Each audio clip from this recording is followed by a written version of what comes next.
अस्सलाम वालेकुम, this is कफ़ील कासिम। और आज हमारा जो डिस्कशन है वो इंग्लिश ऐसे में threat of global warming and the ways to counter it इस टॉपिक के ऊपर है। ये वाला जो टॉपिक है ये CSS 2018 के अंदर फाइनल एग्ज़ाम के अंदर आया हुआ था और इस टॉपिक ने बहुत सारे लोगों को पास किया, स्पेसिफिकली वो लोग जिनका ताल्लुक साइंस के बैकग्राउंड के साथ था।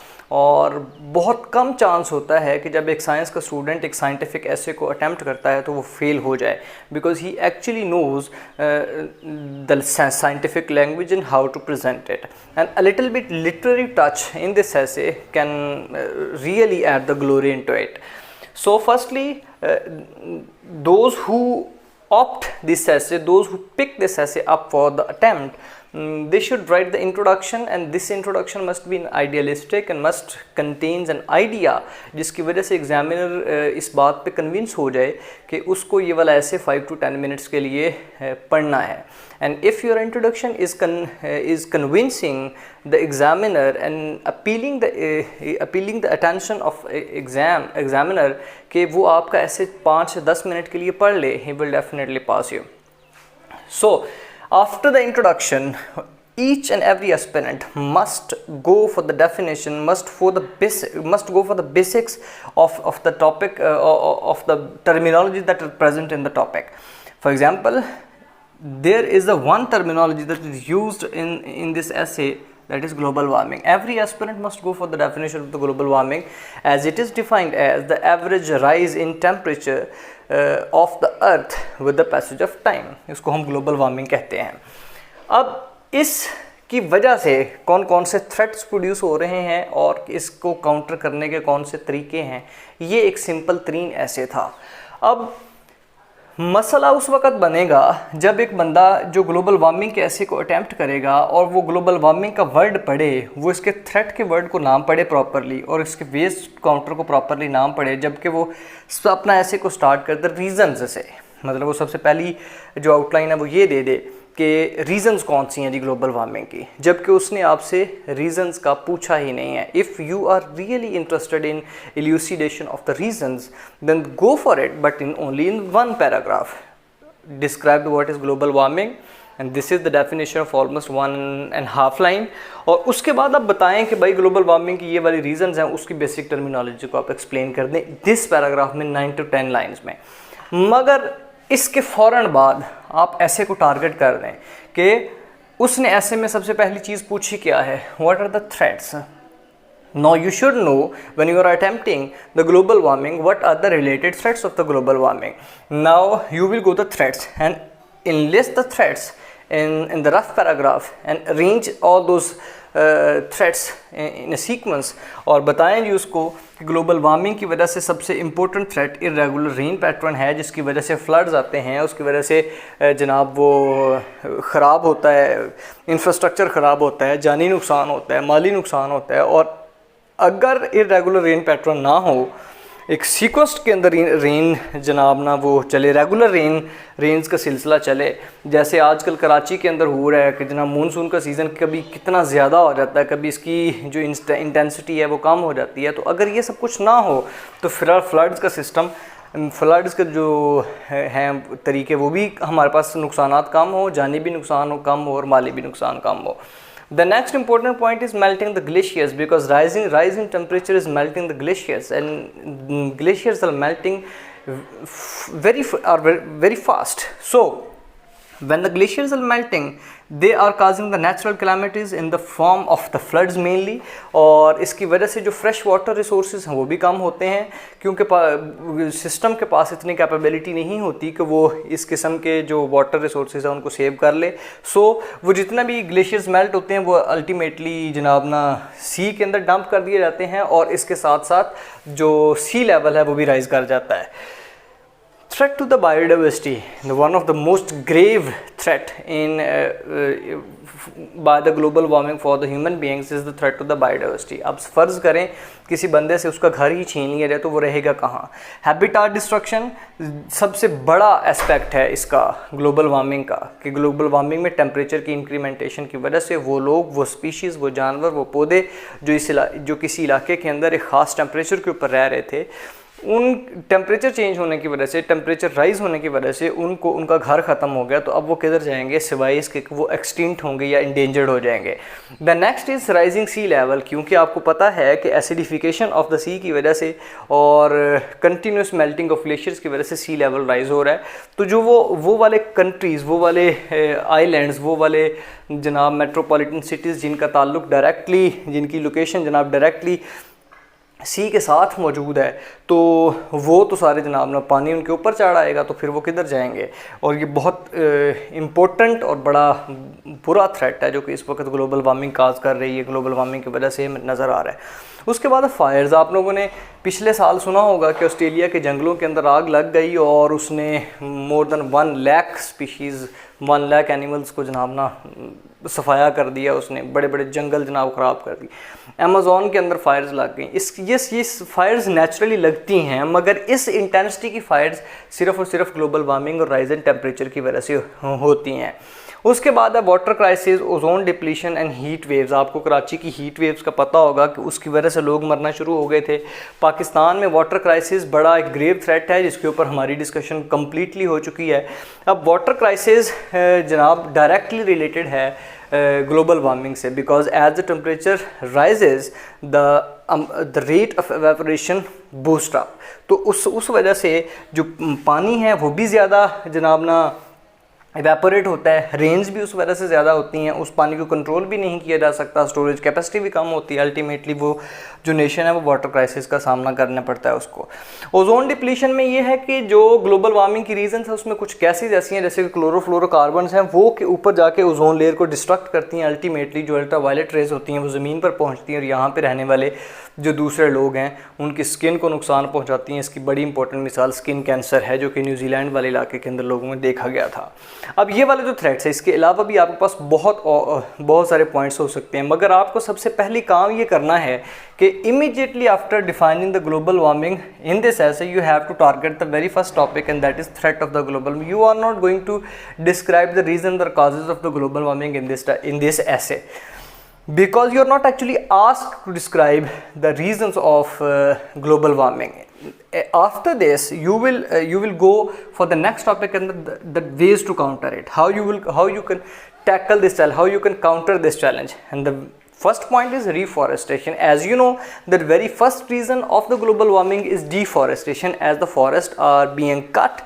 तो उस वजह से जो कार्बन डाइऑक्साइड का लेवल अब भी इन्वायरमेंट में ज़्यादा हो रहा है और carbon dioxide one of the major greenhouse gas, उसकी वजह से टेम्परेचर ऊपर जा रहा है और इस टेम्परेचर के ऊपर जाने की वजह से सारा मामला ख़राब हो रहा है। सो आपको चाहिए कि हम सबसे पहले फॉरेस्ट को दोबारा लगाना शुरू कर दें जो कि एक अल्टीमेट रेमेडी है।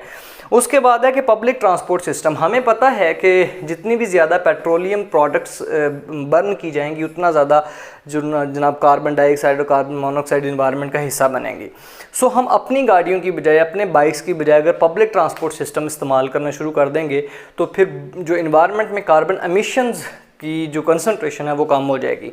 इसकी सबसे इम्पोर्टेंट बात ये है कि एक तो सिस्टम ऑर्गेनाइज हो जाएगा और दूसरा कार्बन एमिशंस कम हो जाएंगी पब्लिक ट्रांसपोर्ट सिस्टम अपनाने की वजह से, और बहुत सारे जो दूसरे अखराजात हैं वो भी इसकी वजह से कम हो जाएंगे।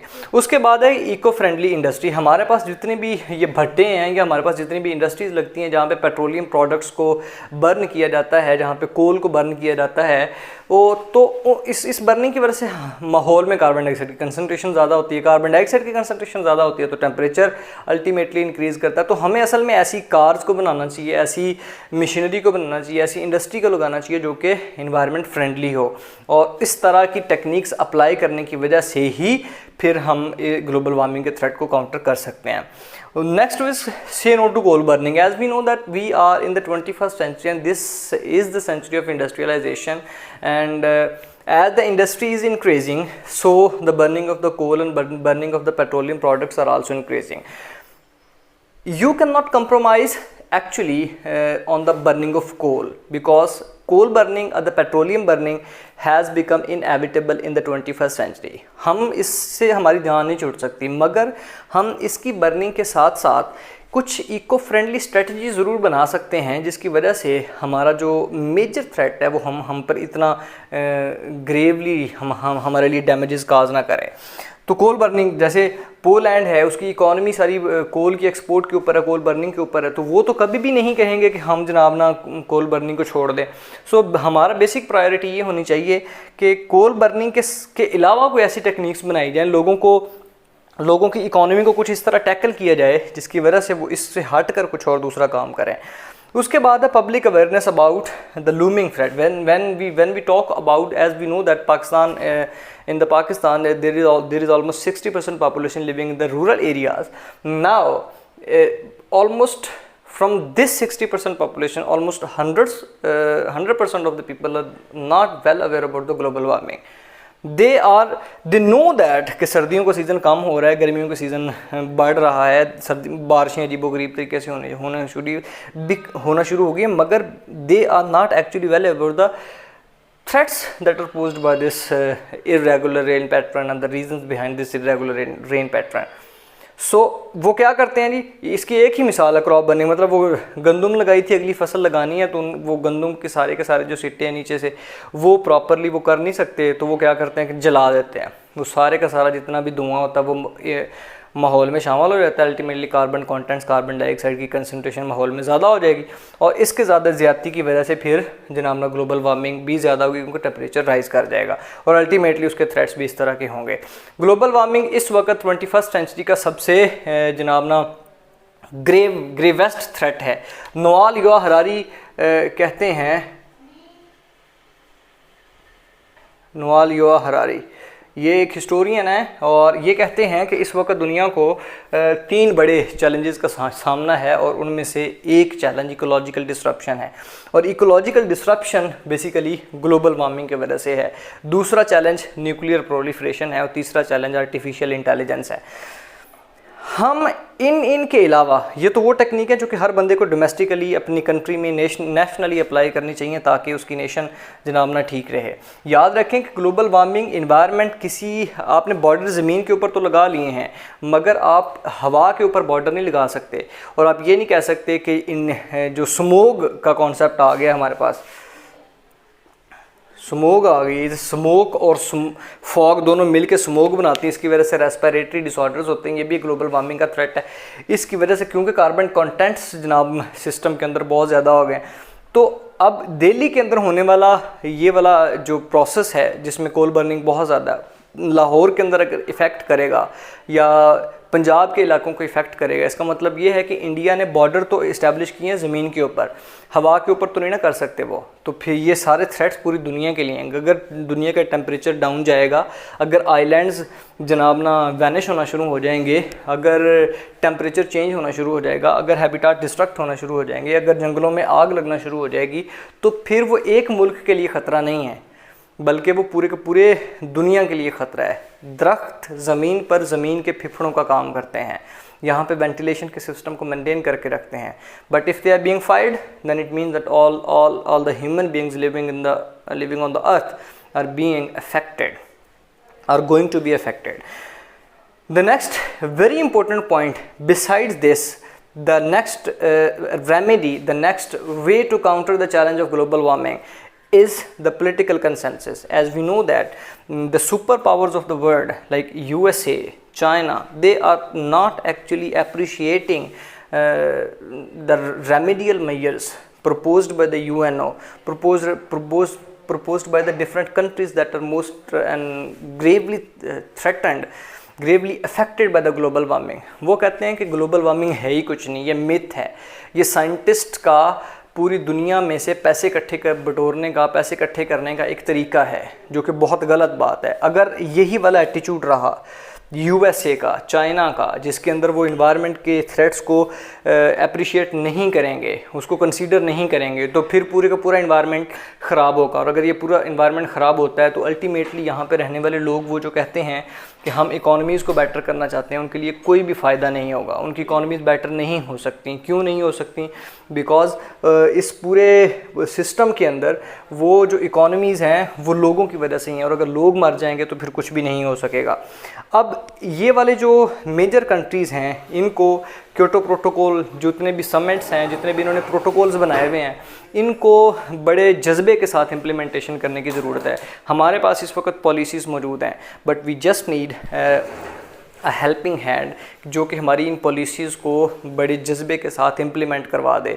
हम हमेशा हर साल, दूसरे साल, तीसरे साल यूएनए के प्लेटफॉर्म के, यूएनओ के प्लेटफॉर्म के ऊपर भी सिर्फ़ और सिर्फ पॉलिसीज़ बनाते हैं, पेपर वर्क कर लेते हैं, इम्प्लीमेंटेशन नहीं है। और अगर ये वाली इम्प्लीमेंटेशन बड़े जज्बे के साथ हो जाएगी, इन द ट्रू स्पिरिट्स हो जाएगी, तो मुमकिन है कि जनाब ना ग्लोबल वार्मिंग का थ्रेट काउंटर हो जाए। जैसा कि अब हमें कोविड-19 से पता चला कि हम वो वाली जो तमाम चीज़ें जिनके बारे में हम सोचते थे कि यार इसके बाद तो ज़िंदगी मुमकिन ही नहीं है, जैसे हम आउटिंग के बारे में सोचते थे, रेस्टोरेंट्स के बारे में सोचते थे, इतना ज़्यादा ये ट्रांसपोर्टेशन के बारे में सोचते थे, इसके बाद ज़िंदगी मुमकिन ही नहीं रही अब। लेकिन कोविड-19 हमें ये रियलाइज़ करवा दिया है कि अगर आप लोग किसी न किसी थ्रेट को काउंटर करना चाहते हैं, specifically related to global warming and environmental change, तो आप कंप्रोमाइज़ कर सकते हैं। It can be reversed, but it definitely it will take time. Global warming is not a fantasy. जो लोग ये कहते हैं यूएस से, ये बहुत सारे जो दूसरे जो क्लाइमेटिक एजेंट्स हैं, वो ये कहते हैं कि global warming is a fantasy. It is happening, it is not a fantasy, it is happening, and it is happening right now. We as the main responsible generation, we should act, we should make some policies, and we should implement all those policies in true spirits. Global warming Pakistan के ऊपर किस तरह से threat pose कर रही है और पाकिस्तान क्या कर रहा है। पाकिस्तान मोस्ट अफेक्टेड कंट्रीज़ में से एक कंट्री है। इसमें ये वो मुल्क है जिसने सबसे पहले दुनिया में इन्वायरमेंट मिनिस्ट्री बनाई और इन्वायरमेंटल प्रोटेक्शन एजेंसीज़ इनके पास है। इन्होंने बिलियन ट्री प्रोजेक्ट्स लगाया। आप स्कूलों में, कॉलेजेस में, हॉस्पिटल्स के अंदर लोगों को देखते हो, ग्रीन एंड क्लीन पाकिस्तान की तहरीकें चलाई जाती हैं। और बिलियन ट्री सुनामी के बारे में इमरान खान की जो स्पीच है वो उसको हम पढ़ सकते हैं कि उन्होंने बिलियन ट्री सुनामी के बारे में अपना एक कॉन्सेप्ट दिया है और वो ये कहते हैं कि जितना ज़्यादा हम क्लाइमेट को रिपेयर करने की कोशिश करेंगे उतना ही पूरी दुनिया के लिए ज़्यादा अच्छा है और ये हो सकता है। इस सारी डिस्कशन के बाद आपको कंक्लूड करना है, but in the end the very important and very vital thing that every aspirant must know is that you are not going to explain the irrelevant detail in this essay.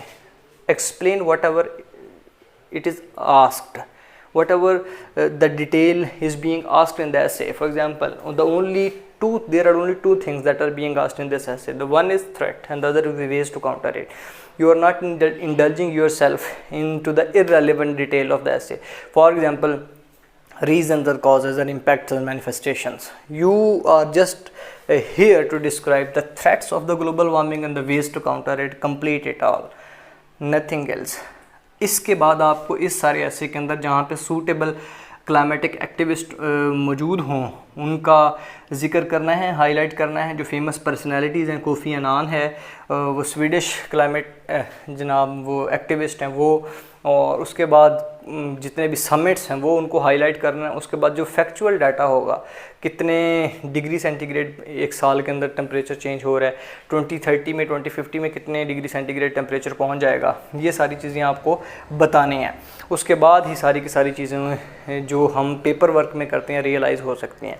I hope आपको इन तमाम बातों की समझ आ गई होगी और इस किस्म की इंस्ट्रक्शन को आप फॉलो करने की कोशिश करेंगे। Thank you so much. अल्लाह हाफ़िज़।